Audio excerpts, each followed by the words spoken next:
est dans la misère, traîne et dure l'effort sa d'honneur. Il lutte, il meurt, mais la mort ni l'horreur n'ont raison de la flamme dans leur cœur. La haine des nazis braque jour et nuit, nous traînons la vie comme un cruel fardeau, mais demain n'en sera que plus beau.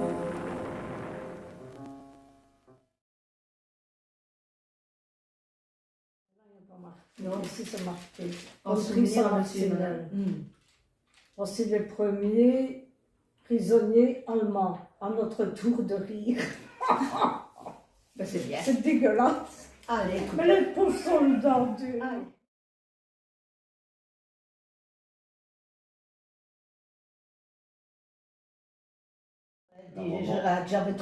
Je suis née en 39. Oui. En 39. En 39. En 30. Et c'est en mai 40 que mon père a été.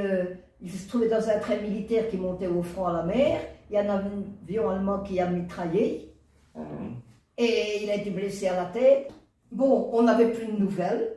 Même le capitaine de son régiment ne savait pas dire ce qu'il était devenu alors qu'il se trouvait dans le train.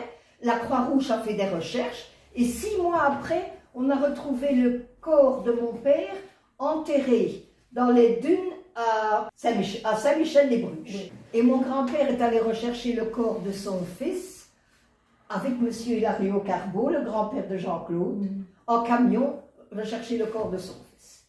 Mais on ne sait pas comment ça se fait que du train, il est arrivé dans les dunes, on ne sait absolument rien. On lui avait laissé son alliance, on lui avait volé son argent, mais... Et on avait mis ils avaient une capote, les militaires, hein, il avait son casque et sa capote, enterré dans le sable. Tout ce que je sais. J'ai dit, ne t'en vas pas. La famille apparemment sentait quelque chose, ne t'en vas pas, on te cachera. Il a dit non, je ne vais pas devenir un déserteur, je vais servir mon pays. Ben il l'a desservi. Hein. Là, j'aurais autant aimé qu'il soit déserteur. Moi, et avoir mon père. Mon papa, il était prisonnier en Allemagne. Parce il travaillait au chemin de fer et il a fait des tournées des trains, de munitions des Allemands. Il a fait de la résistance. Il a fait de la résistance, il a été pris. Et puis il a foutu le camp en 1944. Il s'est échappé. Et il était mis en camp de travail ou Camp de travail, oui. Vous savez où ou pas du tout? En Allemagne, non. Il n'en a jamais parlé. Jamais. Il a jamais voulu parler de ça. Je sais que mon papa, il coupait les choses téléphoniques, les lignes téléphoniques. Et ils ont caché une juive chez eux. Ou celle, c'est Kimberly maintenant. Hein. Mais il y avait une armoire, comme une pharmacie, dans un mur, et derrière, on savait cacher quelqu'un. Et mon cousin, son papa, lui, il mettait sur les Allemands. Et c'est comme ça qu'il a été en prison combien d'années, Raymond. Hein. Mais il a été longtemps fait prisonnier parce qu'il avait trahi le pays. Quoi. Oui. Mais il disait toujours à mon papa, tu joues sur le mauvais cheval allemand. Lui, il était pour les Allemands, donc il trahissait son pays. Hein. Est-ce qu'il n'a pas porté l'uniforme, Monique? Oh, ça, je ne saurais pas. Je sais bien que mon papa lui avait dit, sans doute que oui. Parce que mon papa lui avait dit, le café, je ne peux pas te l'interdire, c'est un lieu public, mais chez moi, tu ne mets plus un pied. Parce qu'il portait l'uniforme, oui. Le mari de ma tante, hein, normalement, il ne pouvait plus revenir dans la région. Mais quand il a été libéré, il est revenu chez maman. Et maman, parce qu'il voulait voir son fils. Et maman lui téléphonait à tante Jeanne. Nom d'une pipe, elle envoie les flics chez nous. Sa propre femme. Ah oui, hein. Bon, Mais il était libéré, mais il ne pouvait pas venir dans la région de Charleroi. Parce qu'il était de Charleroi. Et alors, quand les gendarmes sont venus, il a expliqué son cas. Il a dit, monsieur, on l'a fait partir par l'arrière, par le jardin. Dans le jardin, dans la rue Saint-Jean. On ne vous a pas vu. C'est quelqu'un qui l'avait dit. Ah ben oui, mais c'est Jeanne, hein. Donc sa femme. Hein. Elle oubliait que c'était le père de son enfant. Et lui, il venait pour voir, justement, pour pouvoir voir son fils. Je sais pas ce qu'il est devenu réellement. Mais quand ils ont été longtemps en prison, comme ça, ils ne savent plus manger comme ils veulent et tout ça. Hein. Ils ont été... C'était affreux de voir les gens qui sortaient des camps de concentration. Ouais, mais ça, c'était encore différent. Pour en revenir à l'occupation allemande, l'administration de Gosselies, avec l'aide de la police, était obligée de le faire. Ils faisaient le recensement des habitations pour voir où ils pouvaient caser les officiers, les Allemands. Et moi, maman qui était veuve habitait toute seule à côté avec moi. Et à côté d'eux, il y avait un couple de personnes âgées. Et là, il y a eu un officier SS placé avec un militaire allemand. Et on avait voulu venir mettre un militaire dans ma maison. Et mon grand-père a dit au type, tu n'es né au Teuil? Ah ouais, non, tu n'es pas au Teuil. Et mon garçon institué, il y a une belle fille et là, mais ce n'est pas. Et toi, tu viens remettre un poche dans une baraque? Un poche, c'était les Allemands. Hein. Et, par contre, le militaire allemand, il était grand-père. Et il jouait toujours avec moi. Maman, il s'appelait Bernard. Et maman, elle disait toujours, c'était un homme gentil. Et il disait, madame, tous les Allemands ne sont pas des mauvais. Mais on est tous les Allemands n'étaient pas nazis. Ça, c'est une certitude. Ben oui, hein. Bien sûr, c'est une certitude, ça. Ils étaient obligés, sinon ils étaient liquidés. On réquisitionnait pour qu'ils habitent chez l'habitat. Oui, oui. Oui, oui. Donc, disons que tu avais une maison avec 8 pièces, eh bien, tu n'avais plus que 2 pièces pour toi, qu'on te laissait, et eux occupaient le reste. Et ils s'amusaient en mettre comme ils étaient chez eux. Ils ne s'occupaient pas. Hein.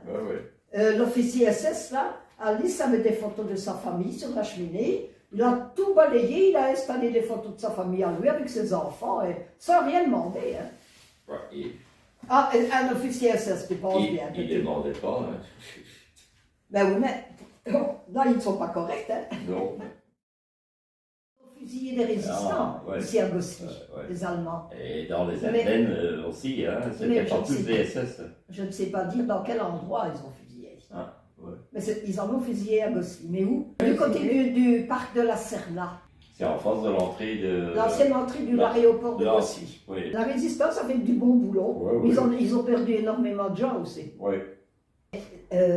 Tu te souviens, Monique de Gisèle, la fille du marchand de tabac, qui a épousé Georges Nassel, son fiancé, Jean Goncet, c'était un résistant. Ses parents tenaient une boucherie à la place Goncet. Et lui a été fusillé comme résistant. Et il était jeune et il était beau. Il avait des cheveux. Non. La culture, comment ça se passe quand on est en guerre? Est-ce qu'on continue encore de faire des enfants? Est-ce qu'on aime encore la vie? Est-ce qu'on va encore à l'école? Ou est-ce que tout ça... Oui, on va encore à l'école. Oui. Moi, enfin, c'était déjà les Américains qui venaient me conduire. Oui, mais l'école était ouverte. Ah oui, ma mère m'attendait, moi, en 42, 43, oui. Le renseignement, je sais pas, la presse qui était aussi... clandestine. Ah oui. À Bruxelles, c'était le journal Le Soir. Le soir? Le journal Le Soir. Ça passait en stummeling, je crois. Et il y avait des poèmes. En cachette. Ouais. Il y avait notamment des poèmes d'un auteur français qui signifiait les longs violons de longtemps. Oui. Ça c'est connu, hein. Oui, mais le long... Oui, mais ça c'est pour le débarquement. Les sanglots longs, la radiononde de Gaulle, hein. Les sanglots longs des violons, c'est un poème de Verlaine, ou je ne sais plus de qui. Ouais. C'est un poème français. Et là, les gens qui étaient en France, en Belgique, savaient que le débarquement allait, et surtout, les gens qui faisaient de la résistance, ils ont facilité parce qu'ils ont saboté alors des chemins de fer, des stations et tout, pour que les Allemands ne puissent pas venir encore avec de l'armée en plus et des renforts. Hein. Et les bombardements, ça arrivait souvent ou Mais je ne sais pas trop. Maman, elle dit, il y avait une alarme, ça faisait la nuit, quelque chose comme ça. Et quand ils ont les avions arrivaient alors. Les Américains ont bombardé, ou bien c'est les Allemands, la gare d'Ottigny. Et maman a dit, d'Ottigny à Gosselies, c'était éclairé comme si c'était de la journée, tellement ça avait été important, le bombardement de la gare d'Ottigny. Tout a été... soit tu te réfugiais dans la cave quand il y avait alerte, ou soit si tu avais un terrain qui le permettait, comme à la rue des Capucins, c'était des terrains argileux et tout le monde avait son potager. on creusait au bout du potager des abris. On creusait dans l'argile, on faisait des marches. Et c'était un abri, on n'avait plus de chance de se réfugier au fond du jardin que dans la cave. Parce que si une bombe tombait sur la maison, c'était effondré dans la cave, hein, fille. Ouais. Ben oui, hein. Et on se réfugiait là. Moi, je me souviens qu'on descendait dans la cave. Parce qu'on me l'a raconté, autrement j'étais trop jeune. Quand il y avait une alerte, oups, dans la cave. Ben oui, mais nous, c'était au fond du jardin. Hein. Et le terrain permettait de le faire. C'était du terrain argileux. Sinon, si c'était friable, tu ne savais pas faire un abri. Hein. Tu ne savais pas. C'est beaucoup du côté de la Flandre qu'il y a eu beaucoup de collaborateurs. Parce qu'actuellement, encore maintenant, l'Allemagne leur donne encore une petite une pension comme collaborateur. Ce n'est pas logique. Hein. Actuellement, c'est scandaleux. C'est scandaleux. C'est scandaleux. Scandaleux. Les billets de rationnement ou... Oui, il y avait des tickets pour le rationnement, des tickets, tickets pour le rationnement.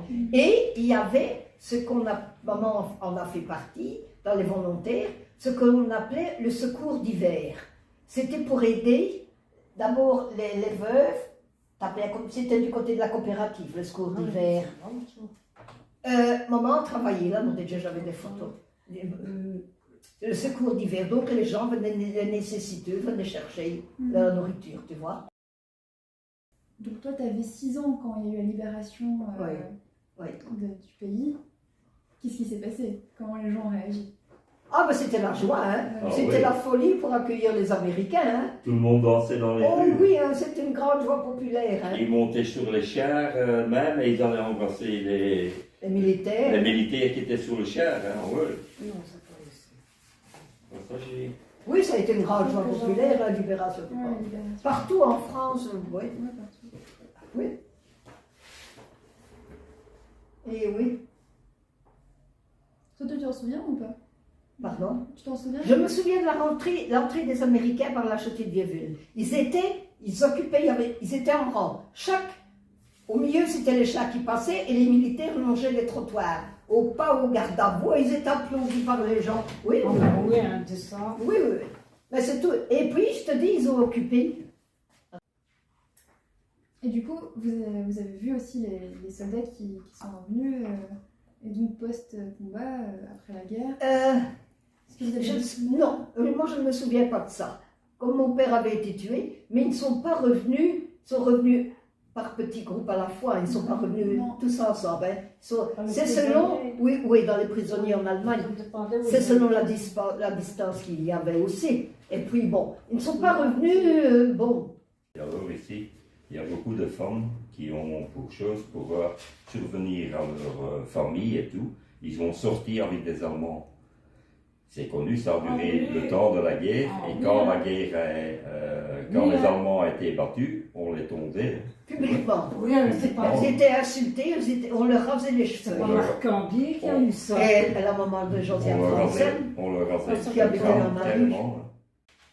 nous non, on rasait, et en France aussi, on rasait leurs cheveux. Et en France aussi, en Oui. Hollande aussi. Non, pas les femmes allemandes, non, Non, les femmes non, qui non. étaient devenues les C'est- maîtresses des Allemands.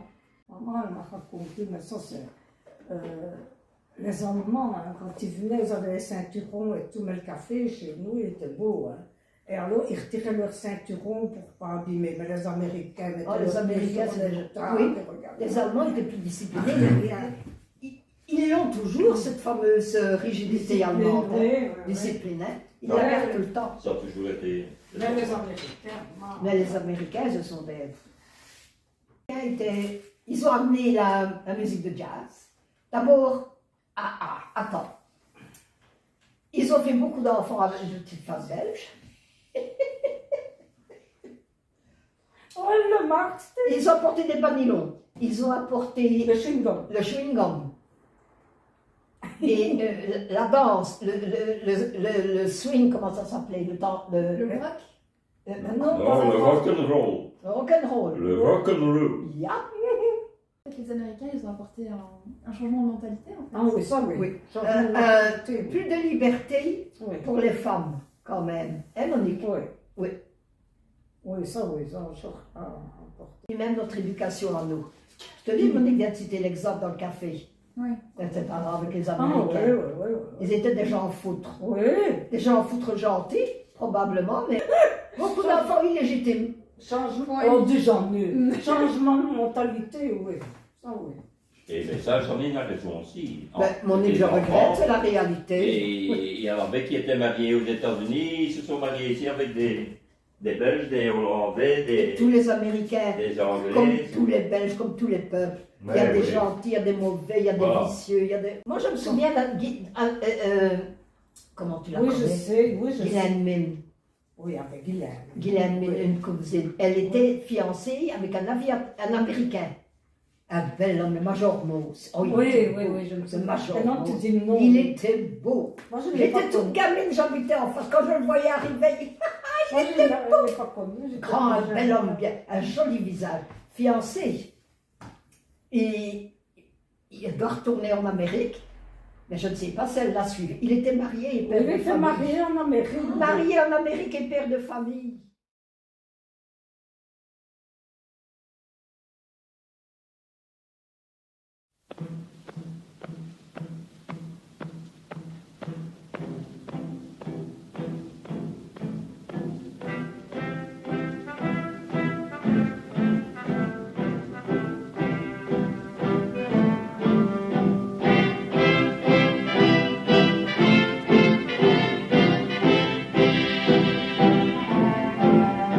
Amis, entends-tu le vol noir des corbeaux sur nos plaines? Amis, entends-tu le chant lourd du pays qu'on enchaîne? Oh, et partisans, ouvriers et paysans, à vos armes!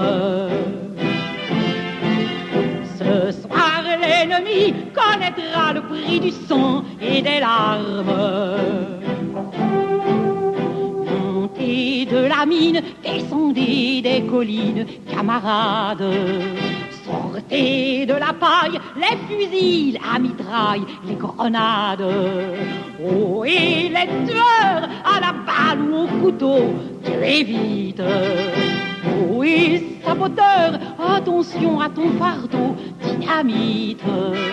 C'est nous qui brisons les barreaux des prisons pour nos frères. La haine à nos trousses et la faim qui nous pousse la misère. Il y a des pays où les gens creux du lit font des rêves. Ici, nous vois-tu, nous on marche et nous on tue, nous on crève. Ici, chacun sait ce qu'il veut, ce qu'il fait quand il passe. Ami, si tu tombes, un ami sort de l'ombre à ta place. Demain, du sang noir séchera au grand soleil sur les routes. Sifflez, compagnons, dans la nuit, la liberté vous écoute.